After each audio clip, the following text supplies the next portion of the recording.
To get science in KSP, inevitably you'll want to visit as many biomes as possible, whether in space via a polar orbit, or on the ground via biome hops. For me, I find this process relatively boring, so I wanted to see what it's like to play KSP without biomes at all. How do you play KSP without biomes? Simple. Open the ScienceDefs file and replace biomeMask equals with biomeMask equals 0//was, which makes it so that the science experiments never take biome into account, and thus only take place once for every situation. Landed, splashed, flying low, flying high, space low, and space high. This also comments out the previous values so you can restore them later. In this video I will be completing the tech tree with the biomes removed. But, to spice things up a bit, I will be adding two challenges. Firstly, I will be playing with 60% science rewards, equivalent to the hard difficulty. Secondly, if I start a new save and check out the tech tree, there is an added node just above start, removed parts, that costs 1 billion science.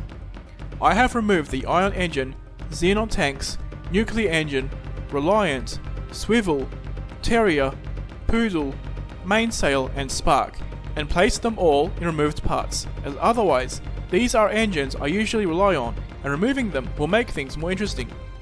Obviously, I am not counting the removed parts node when it comes to completing the tech tree, but the nuclear propulsion and ion propulsion nodes still need to be obtained even though there are now no parts in them. With that out of the way, on to the first mission. The first mission is by far the simplest: a parachute, pod, and a flea booster, and 2 mystery goo modules, but Bob must be the passenger, not Jeb, so that I can restore the goo modules. I start with science on the launch pad, then launch the rocket. But I don't want to go straight up. I want to tip over as soon as I can, so that I can splash down in the water to the east, getting 2 goo readings and a crew report on the flight over. Once splashed, I can get 2 simultaneous goo experiments by putting one in the pod and keeping one in the goo container. I can also get an EVA report from flying low in the air by standing on the splashed vessel and jumping. When the craft is recovered, I get 36 science, which lets me unlock basic rocketry, engineering 101, and survivability. The next rocket payload incorporates the new thermometer and barometer, while also using a service bay to hold a single goo module. Despite being 50 kilograms heavier than 2 goo modules, the drag reduction and resulting added stability is well worth it. I also get the bigger SRB, the hammer, and most importantly I get a decoupler, so I'm not limited to one SRB. With these parts I build a rocket, starting with 2 flea stages, a hammer stage, and as many parallel hammer stages as I feel I can build without the rocket collapsing or being eaten by the Kraken. Notably, I have several extra Mark I pods on the stages to be ditched, as these serve as batteries as well as SAS modules, a trick I learned from Allmhuran over 10 years ago. Normally I would have the swivel engine, but I removed it, making this launch SRB only 2. I start with 3.6 science from the launch pad, then launch. The gravity turn is shallow as the rocket isn't that stable, and I want to avoid tipping over. At about 18 km altitude, I set the heading to orbit prograde, and once the apoapsis is higher than 70 km, I pitch over the rocket to the horizon so that I'm only getting horizontal velocity. When that stage is spent, I quickly get the science readings from Kerbin's upper atmosphere.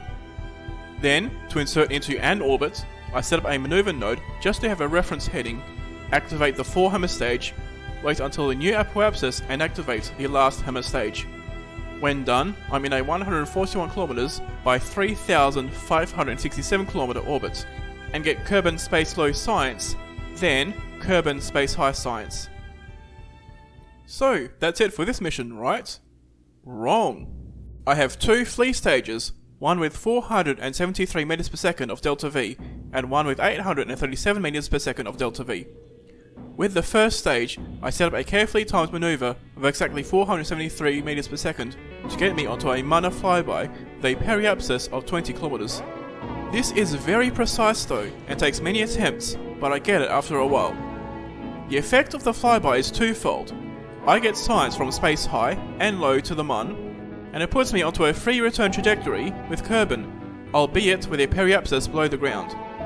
I watch the sun set behind the Mun, and then turn retrograde and decouple the spent flea booster, reducing my velocity by about 0.5 meters per second, and raising my Kerbin periapsis to 5 kilometers.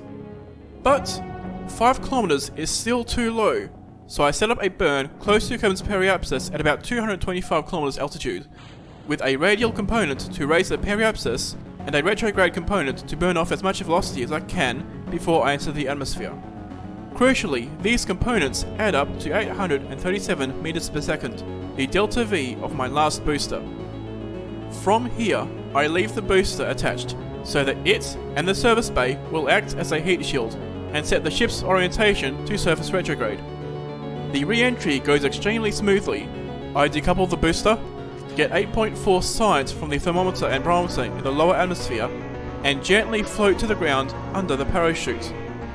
After watching the sunrise, I recover the vessel for 236 science and unlock the following nodes: Basic Science, General Rocketry, Advanced Rocketry, General Construction, and Advanced Construction. Deleting the rocket part of the previous rocket, the first addition is the Materials Bay, which is a science module that gives decent science output, but requires a scientist to restore, just like the GUI module. This is why Bob's going on this mission too. For the rocket part of the rocket, the upper stages use 4 Thud engines total, as these are the first liquid fuel engines I've got thus far, as I've removed the Reliant, Swivel, and Terrier. These upper stages get put into a fairing for aerodynamic stability. The lifter part of the rocket uses 3 SRB stages using the new BACC SRBs, and is stabilized through the auto strut function, which is unlocked when the strut itself is unlocked. At launch, I pitch over immediately, making sure not to flip the rocket over completely. Right before the first stage is done, I set the heading to orbit prograde, and follow this until the second stage is done too, putting my apoapsis at 103 kilometers. After 2 materials bay readings, I set up an orbital insertion burn, and with the last SRB stage alone, I end up in an orbit that is 337 kilometers by 103 kilometers. Also, I set up an action set for all the science modules, and an action set for the experiment storage units, so that I can quickly get and store experiments. Then, I wait for Minmus to get into a better position and do a 773 meters per second burn to transfer to Minmus, get another materials bay reading, and do a 40 meter per second correction burn. I follow this up with science in space high over Minmus, circularizing, and science in space near Minmus. With that done, it's time to land, but I easily have enough delta V to land on the transfer stage alone. So I do. Landing on different bodies is a reason why I have Kerbal Engineer installed, so that I can see my landing location and see when to start the landing burn. For Minmus, I'm landing on one of the flats, as that makes landing much easier. I land on Minmus, get the surface science, plant a flag, and that's Minmus completely done. At least for the science modules I have unlocked thus far. If I hadn't removed the biomes, the fuel I have left would be enough to get most, if not all, of the biomes on Minmus. But without them, my next destination is the Mun. So I launch, using orbit prograde to give me a direction that is east and 30 degrees up. This exhausts the transfer stage, which will crash back onto Minmus. Then I circularize and do a 104 meter per second transfer burn and 24 meters per second correction burn to reach the Mun. Get space high science, circularize, get space near science, and then deorbit. The landing site I want has 3 requirements: on the sunny side, a view of Kerbin, and reasonably flat, so I deorbit and choose a landing site that's on a flat part of ground in the middle of a cluster of craters. For this landing burn, it is more important to know my horizontal speed, as the smallest amount can tip me over, so I adjust the info panel, then do the landing burn. Once landed, I get the surface science, which makes the Mun done as well, in only 1 landing. The flag gets planted, I get a surface sample, and then it's time to launch again. I use the orbit prograde trick again to launch east at 30 degrees up, do a circularization burn, and extract all of the science out of the experiment storage container, as it is on the stage that will be ditched. I also remove its action set hotkey, so I don't activate it accidentally. After a 264 meters per second burn, I have a periapsis in Kerb's atmosphere, and am ready to re-enter, doing so with 235 meters per second of fuel left. This gets used to complement the atmospheric braking, and because it looks cool. However, the first pass isn't enough, so I go around for a second. I have a heat shield, so I could ditch the landing stage, but it looks cooler if it gets warm and toasty. I decouple once the pitch meter reaches 100%, as otherwise the craft would flip over completely, destroying the parachute. The pod and heat shield aerodynamically keep the vessel pointed retrograde, and the rest of the descent and landing take place as normal. I land, plant a flag, and recover the vessel, getting me 955 science. This unlocks the following nodes: miniaturization, electrics, heavy rocketry, fuel systems, specialized construction, heavier rocketry, flight control, advanced flight control, landing, and finally stability, which is 10 nodes total. This mission requires a full overhaul of the rocket design. Unlocking the Mark II command pod means I can take an engineer with me, so that I can remove parts of the ship if I need extra Delta V. The larger heat shield goes with it, then I build an upper stage using the new Cheetah engine, an engine I didn't remove as I don't use it much in favour of the Terrier and the Poodle. The materials bay, goo module, and experiment storage unit go on one side of the vessel for easy access, and I put a small fuel tank on the other side to be a counterweight.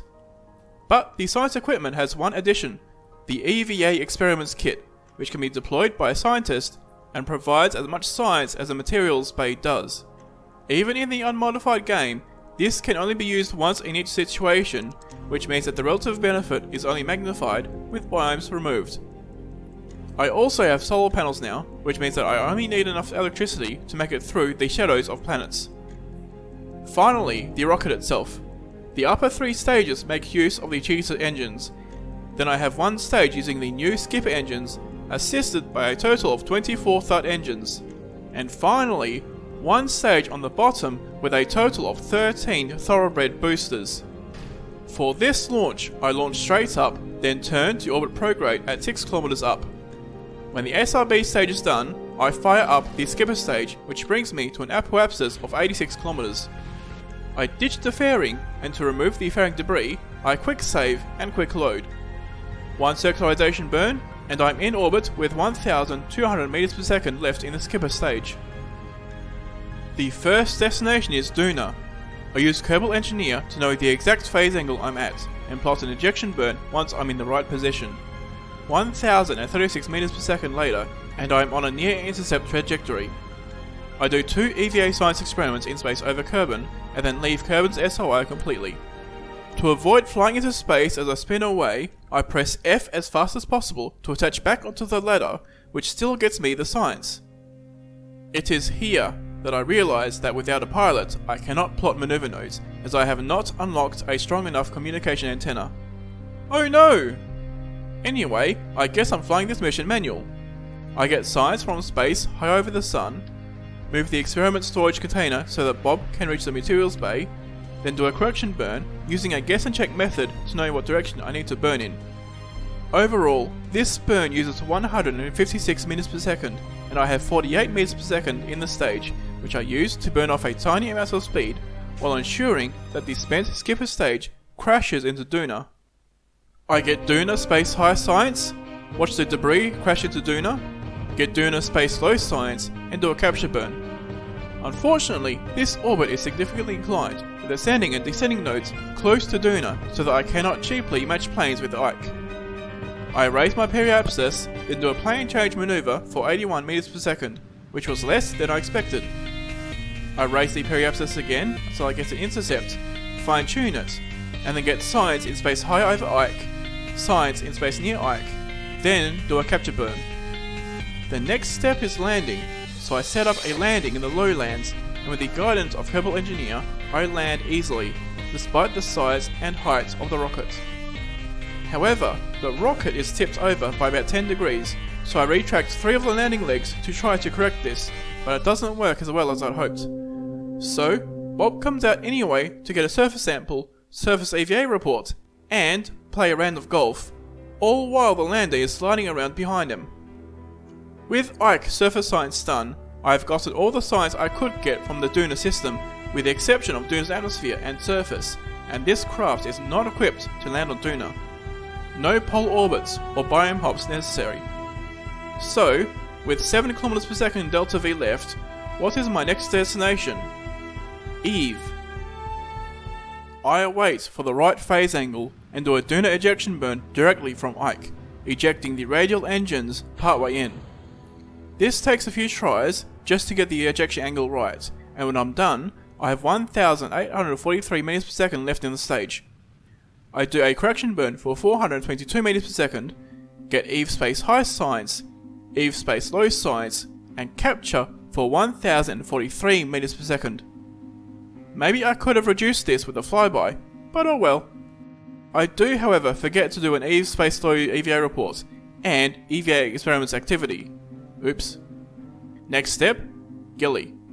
Like with Ike, I'm captured into an orbit that is too expensive to directly match planes with Gilly, so instead I raise my periapsis, do a plane change, and do a final correction burn once I already have a close enough intercept, for a total of 286 meters per second, with only 92 meters per second left in the stage.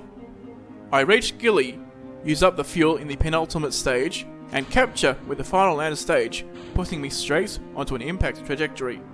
I have about an hour until I impact, so I'm fine. I get Gilly space high science, do a small burn directly down to land faster, and get Gilly space low science once I pass 6 km altitude. I land, get Gilly surface science, as well as a surface sample, EVA report, and golfing session, followed by a space low EVA report and EVA science experiment. Normally I will do 2 hops, as Gilly has 3 biomes in normal gameplay, but here I can just land, get science, wait for the right time to launch, and just go. I launch into an Eve orbit, slightly inside Gilly's orbit, so that I don't need to worry about encounters with Gilly while I'm waiting for a Kerbin intercept. I wait for the right time, then do an ejection burn of 601 meters per second total. This leaves me with about 3.4 km per second left, which is a lot more than I expected, though I did significantly over-engineer the vessel, even taking an engineer with me so that I can remove parts of the ship to get a bit of extra delta V. However, the only 2 bodies that I could potentially visit other than Kerbin is Moho or Dres. A Moho flyby is probably pushing it, and the opportunity for a Dres flyby was when I was done with the Duna system, not now. So, I return to Kerbin and capture for only 174 meters per second. This leaves me with 3.2 km per second to play with, so I decide to revisit Minmus and the Mun. I raise my periapsis, match planes with Minmus, and do a correction burn, then reach Minmus. I completed the science in the last mission, but only for the experiments I had in that mission. For this return, I can do an EVA experiment in space high, space low, and on the surface, but in addition to that, the goo experiment, materials bay, and surface sample work in a way that I can repeat them for a little bit of extra science. So I get science from space high over Minmus, circularize, science from space low over Minmus, land, and get science from Minmus's surface. It turns out I forgot to plant a flag on Gilly and Ike, but it's the science that matters. With Minmus done for this mission, I return to orbit, do a burn to reach the Mun, do a plane change, correction burn, reach the Mun, get space high science, circularize, get space low science, deorbit, and land.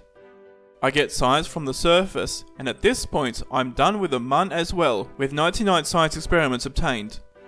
I lift off from the Mun, move the experiments from the experiment storage unit to the command pod, enter into a 20 km lunar orbit, and leave the Mun to return to Kerbin with only 360 meters per second left. Rather than use it, I just decouple and re-enter, watching the spent stage burn and explode. The re-entry goes smoothly. I land back on Kerbin and play one last round of golf in order to recover the vessel with exactly 100 experiments. This gets me 4,552 science, so I unlock 15 Tech Tree nodes, getting me, among other things, the vector engine, the largest fuel tanks, every remaining science module, the best communication antenna, and the Wolfhound engine, which is the best conventional upper stage rocket engine in the game. I've done the math, and I think this might be enough to finish the entire tech tree on the next mission. This rocket is still going to use the Mark II command pod, which means I am bringing Bob and Bill, but Jeb is staying behind.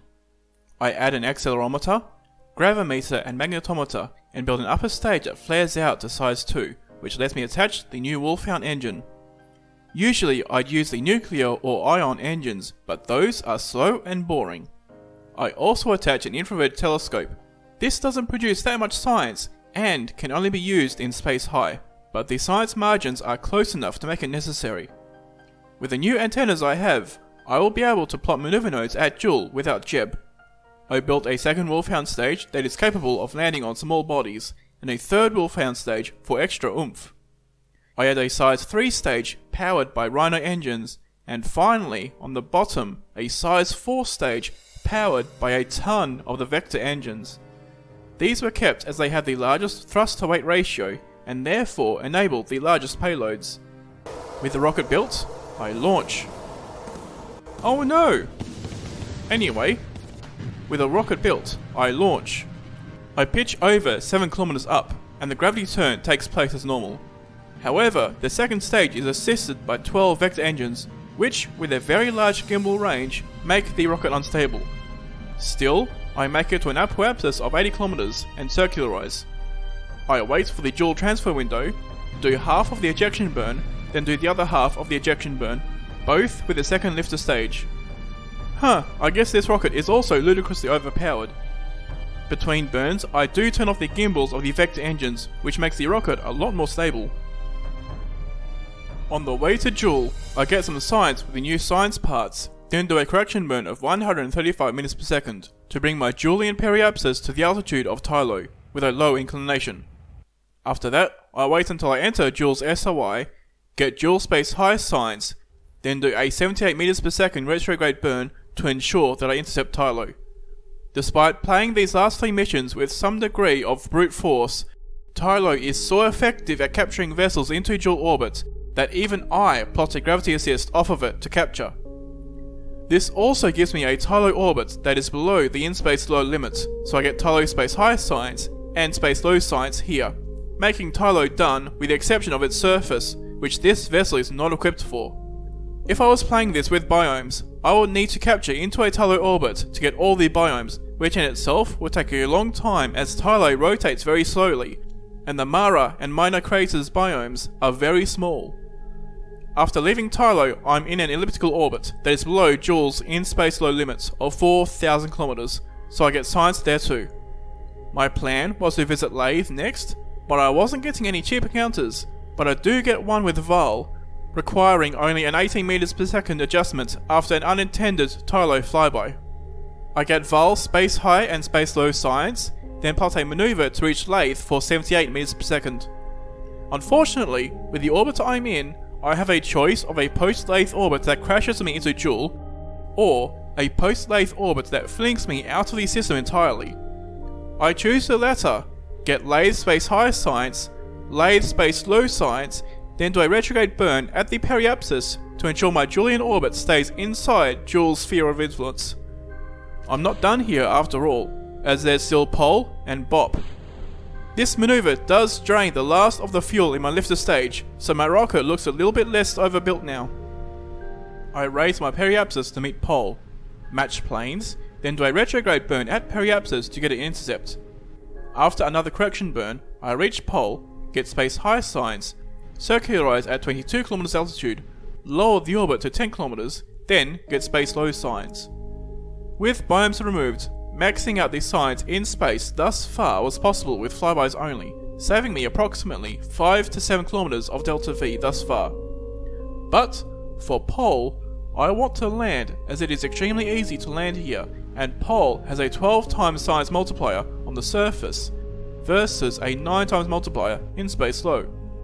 I do just 1 landing, not 4, and in doing so exhaust the fuel in the first Wolfhound stage, so I drop them, get surface science, then do an EVA for a surface sample, EVA report, and EVA experiment, and then plant a flag. With Pole maxed out, I return to orbit, circularize, then do an ejection burn of 87 meters per second at the descending node with Bop to reach Bop. Bop is relatively fiddly to reach efficiently, but I'm using brute force, and so it's easy for me. I do a 14 meters per second burn to get an intercept, then a second minor correction burn. When I reach Bop, I get space high science, then circularize for 278 meters per second. Unfortunately, it is impractical to get space low science on BOP while in orbit, as there is a 500 meter margin between the tallest peaks and the space high limit, and only a 150 meter margin where time warp is possible. So, after saving, I do a deorbit burn and get the space low science on the way down. Landing is a breeze. I get BOP surface science, do a BOP EVA, plant a flag there, launch, then return to orbit. I am now in BOP orbit with 6.7 km per second of delta V remaining. It is too easy to return to Kerbin with this, so I decide to return to Vol to do a landing. I do a 500 meters per second ejection burn, followed by a 45 meters per second correction burn, which gives me a close intercept with Vol. However, the capture burn seems too high for me, so I use the encounter to lower my inclination and boost my apoapsis, which lets me match planes for only 54 meters per second, followed by a 10 meters per second correction burn. Capture still feels too expensive, so I fly by Vol again and do 2 burns totaling about 20 meters per second to intercept Vol, which gets me a circularization burn of about 600 meters per second, but I'm not sure I can get much better than that, so in the next encounter I capture with a 600 meters per second burn. This leaves me with 900 meters per second in my current stage, which is enough to land. I pick a landing site on the lowlands, wait to land, then start the landing burn.